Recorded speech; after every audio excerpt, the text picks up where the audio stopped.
नाही, कुठल्याही प्रयोगशाळेत बसलेलं नाही.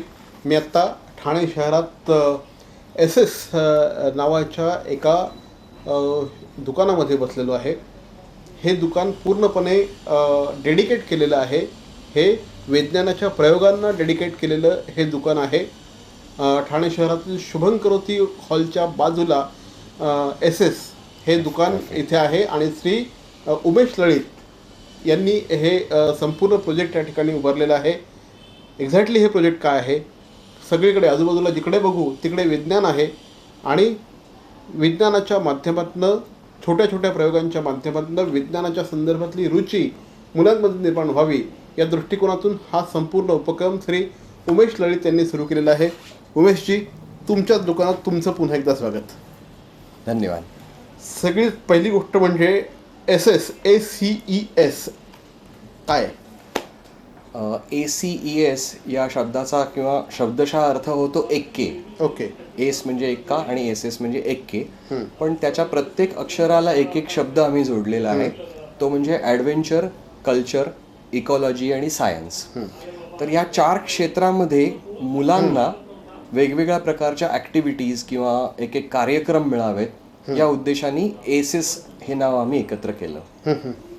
मी बघतोय की खूप सारे प्रयोग या ठिकाणी आहेत. म्हणजे या ठिकाणी जर आपण बघायला गेलो तर फिजिक्स, केमिस्ट्री आणि बायोलॉजी या सगळ्यांचा संगम एकत्र आहे. मॅथमॅटिक्ससुद्धा काही ठिकाणी आहे. एक अशा प्रकारचा उपक्रम सुरू करायचं तुमच्या डोक्यामध्ये का आलं? आपल्या लहानपणापासूनच नेहमी एक विषय यायचा की विज्ञान हा विषय कठीण आहे, म्हणजे त्याचा अभ्यास जास्त आणि चांगल्या प्रकारे करायला हवा किंवा कोणाकडून तरी तो शिकायला हवा. पण त्यावेळी ही शिकवायची पद्धत किंवा शिकायची पद्धत पुस्तकीच असायची.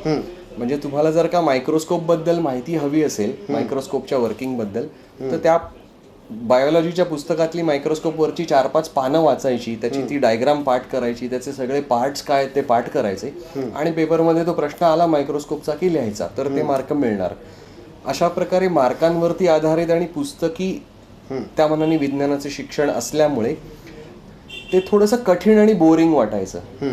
हा थोडासा आम्हाला एक असा उलटा करायचा प्रवाह विचार मनात आला की प्रत्यक्षात विज्ञान आपण दैनंदिन वेळोवेळी जगतो. आपल्या अंगावरचे वेगवेगळे कपडे इथपासून ते आपल्या घरात येणारी वीज, या सगळ्या गोष्टी विज्ञानावरच आधारित आपण वापरतो. पण त्याच्या मागे थोडंसं का, कसं हा प्रश्न सहजपणाने आपल्याला पडत नाही. तो जर का पडला तर आपण त्याच्या प्रॅक्टिकल पार्टकडे जातो की ही वीज येते कशी आणि ती कशी तो दिवा लागतो.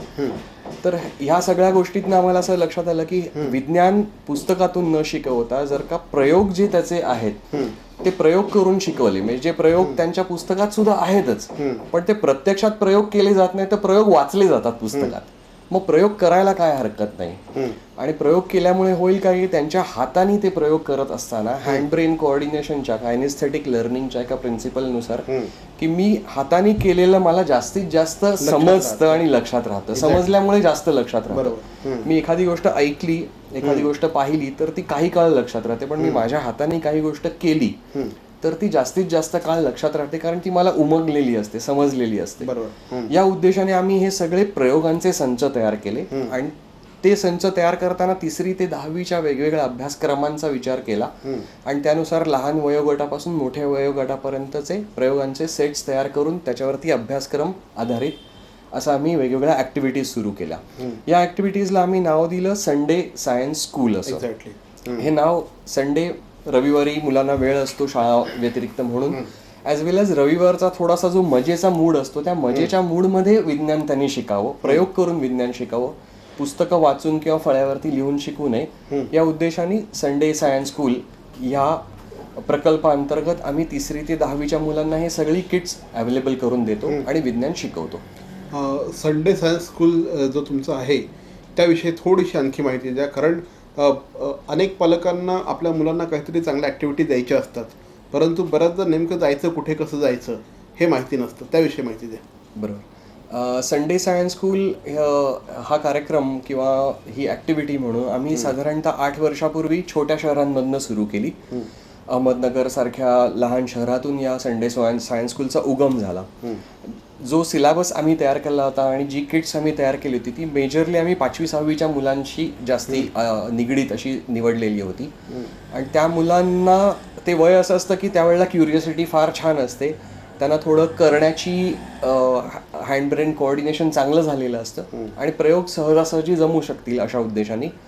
मग तो वर्ष 2 वर्ष नगरचा आमचा प्रयोग चांगला सक्सेसफुल झाल्यावरती आम्ही महाराष्ट्रभर सगळीकडे आणि गेल्या 3 वर्षापासून आता मुंबई ठाण्याकडे आम्ही हा प्रकल्प राबवतो.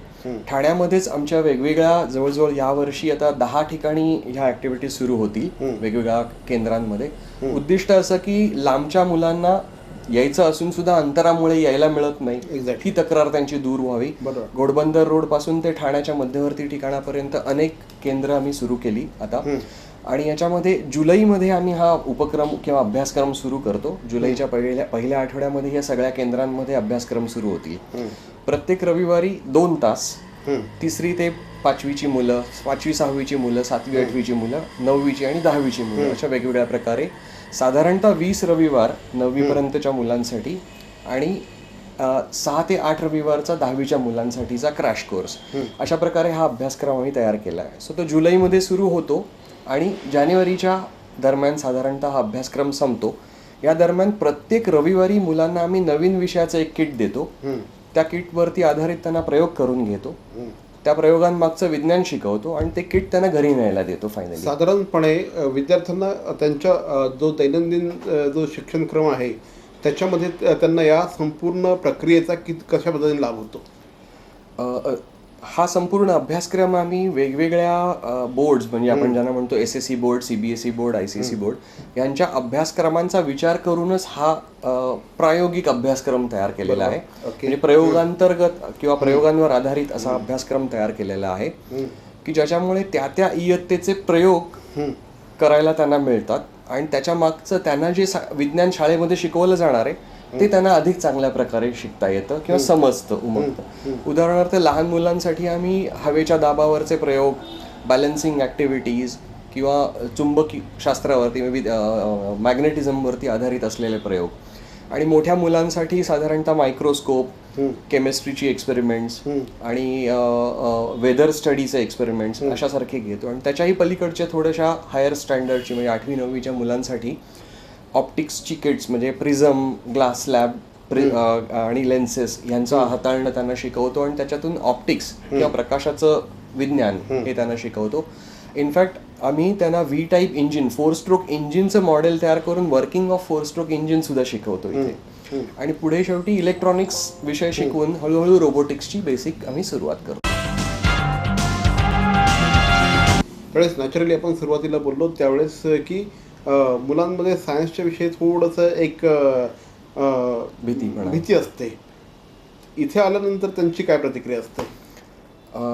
बहुतेक वेळेला तुम्ही म्हणता तशा पद्धतीने सुरुवातीला मुलं इथे येतात, पण पहिल्याच रविवारपासून त्यांना आपल्या हाताने काहीतरी करायला मिळतंय ही गोष्ट, ह्या गोष्टीचं त्यांना अत्यंत अप्रूप वाटतं आणि ती केलेली गोष्ट मला ती जमली आहे हा आनंद मिळतो. आणि ती गोष्ट आता मला घरी नेऊन माझ्या मित्रांना आणि माझ्या पालकांना दाखवायला मिळणार आहे हा अजून तिसरा आनंद. अशा प्रकारे ती मुलं एवढी इन्व्हॉल्व्ह होतात की एकही रविवार शक्यतो कोणताही मुलगा ॲब्सेंट राहत नाही आमच्याकडे. म्हणजे रविवार सारखा दिवस निवडून सुद्धा पालकही आवर्जून मुलांना घेऊन येतात, ही वाखाणण्याजोगी गोष्ट. आणि मुलं शक्यतो ह्या शाळेला दांडी मारत नाहीत असं आमचा अनुभव आहे. एक मला असं विचारावं असं वाटतं की आपण मगापासून म्हणतो इथे मुलांना हाताळायला मिळतात, शाळांमध्ये सुद्धा प्रयोगशाळा असतात. हल्ली शाळांमध्ये मॅथ्स लॅब वेगळे असते, फिजिक्सची लॅब वेगळी असते, केमिस्ट्रीची वेगळी असते. मग शाळांमधल्या प्रयोगशाळेपेक्षा हे वेगळं कसं काय? मी आत्ताच तुम्हाला म्हटल्याप्रमाणे हा प्रयोग त्यांना वैयक्तिक म्हणजे आमच्या शाळेमध्ये समजा एका वर्गामध्ये 25 मुलं आहेत तर त्या 25 मुलांमध्ये मिळून एक मायक्रोस्कोप नाहीये तर त्या 25 मुलांना 25 वेगवेगळे मायक्रोस्कोप मिळणार आहेत. सो ते स्वतः तो मायक्रोस्कोप किंवा त्या दिवशीचं मिळालेलं किट मॅग्नेटिझमचं असेल, ऑप्टिक्सचं असेल आणि हायड्रो इलेक्ट्रिसिटीचं असेल हे त्यांना स्वतःचं किट म्हणून ते वापरणार आहेत. वैयक्तिक प्रयोग करायला त्यांना जास्त वेळ 2 तासाचा वेळ त्यांना तो प्रयोग करायला मिळतो. एवढा वेळ शाळेमध्ये एका मुलाला एका प्रयोग करायला मिळत नाही आणि ते किट त्याला इंडिव्हिज्युअली परत घरी न्यायला मिळत नाही. साधारणपणे किती वर्षापासून तुम्ही हा संपूर्ण उपक्रम करताय? आम्ही संडे सायन्स स्कूल सुरुवात करून नगरची जी मगाशी मी उल्लेख केला त्याला साधारण 8 वर्ष झाली. ओके. आणि आता ठाणे मुंबईमध्ये हा गेल्या 3 वर्षांपासून यावर्षी आता हे 4थं वर्ष सुरू. ज्या भागामध्ये तुम्ही हे संपूर्ण गेल्या 8 वर्षापासून करत आहात त्या ठिकाणच्या विद्यार्थ्यांची सायन्सकडे बघण्याचा अप्रोच आणि एकंदरीतच सायन्समध्ये करिअर करण्याच्या दृष्टिकोनातूनचा अप्रोच या संदर्भात काही तुम्ही काही अनालिसिस केलं का किंवा काही गोष्टी तुमच्या समोर आल्या का? नक्कीच आल्या. विज्ञान ही गोष्ट करिअर ओरिएंटेड तर आहेच, म्हणजे ह्याला कोणी डिनायच करणार नाही. बेसिकलीच सायन्स हा विषय करिअर ओरिएंटेड आहे. फक्त एक गोष्ट अशी की विज्ञानातली करिअर ही इंजिनिअरिंग किंवा मेडिकल हा जो एक ठसा उमटलेला आहे तर तो तसा नसावा ऍक्च्युली. की एखादा शास्त्रज्ञ हा सुद्धा करिअरच आहे की विज्ञानातलं, की तुम्ही बेसिक सायन्समध्ये फिजिक्स केमिस्ट्री बायोलॉजी मधल्या काही विषयांमध्ये स्पेशलायझेशन करून तुम्ही शास्त्रज्ञ होण्याच्या दृष्टीने वाटचाल करावी आणि शास्त्रज्ञ होण्याकरताची लागणारा शास्त्रीय दृष्टिकोन लहानपणापासूनच तयार व्हावा. यासाठी ह्या बेसिकली उद्दिष्ट हे त्या दृष्टीने होतं आणि ह्या दृष्टीने आम्हाला खूप चांगला रिस्पॉन्स वेगवेगळ्या केंद्रांमधून मिळतोय. एकंदरीतच खूप अनेक विविध प्रकारचे या ठिकाणी आपण प्रयोग बघत असतो. म्हणजे सांगायचा उद्देश असं झाला तर अगदी म्हणजे 100 रुपयापासून तर 5,000 रुपयापर्यंतचे अनेक प्रयोग या ठिकाणी आपल्याला उपलब्ध होतात. आणि आपण बऱ्याचदा यांनी एक नवीन संकल्पना पण काढलेली आहे ती म्हणजे सायन्स बर्थडे पार्टी. त्या सायन्स बर्थडे पार्टीविषयी जरा सांगा. हो, सायन्स बर्थडे पार्टी हा आम्हाला याच संडे सायन्स स्कूल आणि एकूणच आमच्याकडे असलेली वेगवेगळी किट्स याच्यातून आम्हाला आलं की ही किट्स एक प्रकारे गिफ्ट वर्दी किट्स आहेत की मुलांना वाढदिवसाला असो किंवा त्यांनी मिळालेल्या अचिव्हमेंटसाठी बक्षीस देण्याकरता असो, मुलांसाठी क्रिकेटची बॅट, मुलींसाठी कदाचित वेगळ्या थोडीशी खेळणी, या व्यतिरिक्त गिफ्ट म्हणून फारसं मुलांना आपल्याकडे अवेलेबल नाही आहे. तर ही थोडीशी गॅप ह्या प्रकारच्या विज्ञान खेळण्यांमधून भरून निघू शकेल की त्यांना मायक्रोस्कोप, टेलिस्कोप यासारख्या गोष्टी जर का गिफ्ट म्हणून मिळाल्या तर त्याच्याशी त्यांचं निगडीत मन राहून मोबाईल सारख्या एखाद्या अनावश्यक गोष्टींवरती केंद्रित होणारं किंवा मोबाईलच असं नाही, व्हिडिओ गेम्स म्हणूया आपण, कम्प्युटर गेम्स, व्हिडिओ गेम्स म्हणूया, त्यांच्याकडे डायव्हर्ट होणारं माइंड त्यांना इथे येऊ शकेल. या उद्देशाने आम्ही काही किट्स अट्रॅक्टिव्ह तयार केली. मग आपोआप पालकांचा रिस्पॉन्स असा आला की ही यातली आम्ही काही किट एखाद्याला वाढदिवसाला देऊ शकतो. मग त्यातूनच एक संकल्पना आम्ही असेल की संपूर्ण वाढदिवसच वैज्ञानिक दृष्टिकोनातून का नाही होऊ शकत. वैज्ञानिक दृष्टिकोन म्हणजे काही सिरियस लर्निंगच असलं पाहिजे असं नाही, तर एखाद्या वाढदिवसाची धमाल पार्टी सुद्धा आपण वैज्ञानिक दृष्टिकोनातून करू शकतो. या उद्देशाने आम्ही काही सिलेक्टेड प्रयोग मुलांना करून दाखवायचे वाढदिवसाच्या पार्टीमध्ये आणि त्यातलं एखादं किट मुलांकडनं तयार करून घ्यायचं जे रिटर्न गिफ्ट म्हणून त्या मुलांना देता येऊ शकेल.